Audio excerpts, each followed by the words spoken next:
Ready? Start. It is necessary that the basic school buildings and staff should be utilized to the fullest possible extent by serving children in the morning, adolescent schools and clubs for young people in the afternoon, and education center for adults in the evening. Our program cannot be completely successful unless the basic schools sponsored by the government are also centers for the life of the entire village community. It will be necessary to provide a fair proportion of games and group activities for the adolescents, as otherwise their interest in instruction is likely to flag. Similarly, in the case of adults, the emphasis will be more on social education than on mere literacy, and this will be imparted through visual, oral, and oral methods.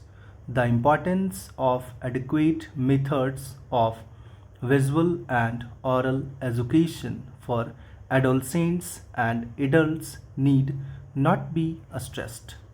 The Government of India intend to encourage the production of folk drama and rural plays by the villagers themselves.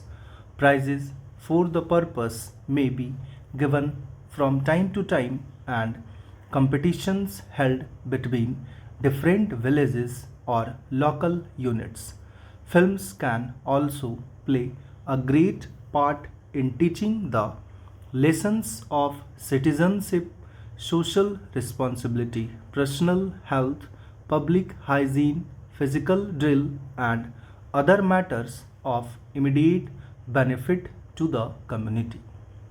The radio is also a powerful instrument of oral education, and I have under considerations plans for full utilization of both the films and the radio.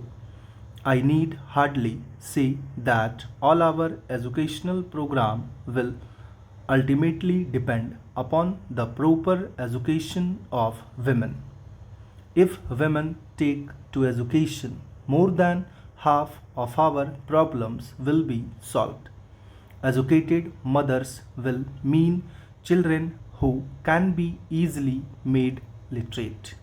From the point of view of expense and management, it would have been simplest if men and women could be taught through the same agencies. I know, however, that the existing conditions in India will not permit this. At the same time, our finances will not allow a complete duplication of the whole apparatus for teaching men and women separately.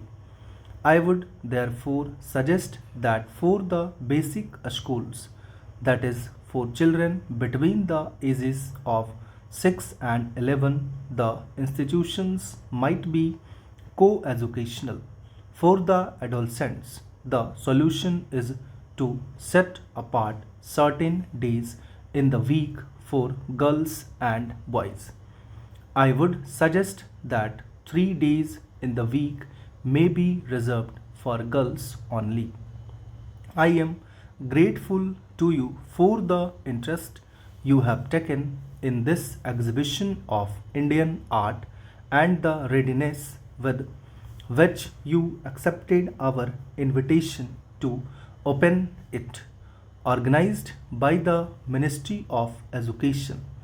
This exhibition is the first of its kind in India.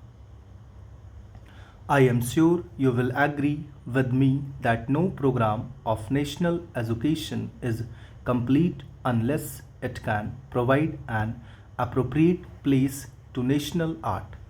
The present exhibition is a recognition of this fact and marks the first step towards the goal which the Ministry of Education has set before itself. The most significant characteristic of this exhibition is that it opens before us a vista of 5,000 years of Indian history in all its continuity and wealth. Its value for educational purposes can therefore be easily grasped. It will, I think, be proper to describe briefly the manner in which the exhibits in this collection were chosen. The Royal Academy of Art in London has been taking a special interest in Oriental art since before the war. In 1931, the Academy organized the exhibition of Iranian art, and in 1935 that of the art of China. After the war was over, it proposed that a similar exhibition of Indian art should be held. The government of India warmly welcomed the idea and assured the Royal Academy of every possible help. Accordingly, it was proposed to hold the exhibition of Indian art in London.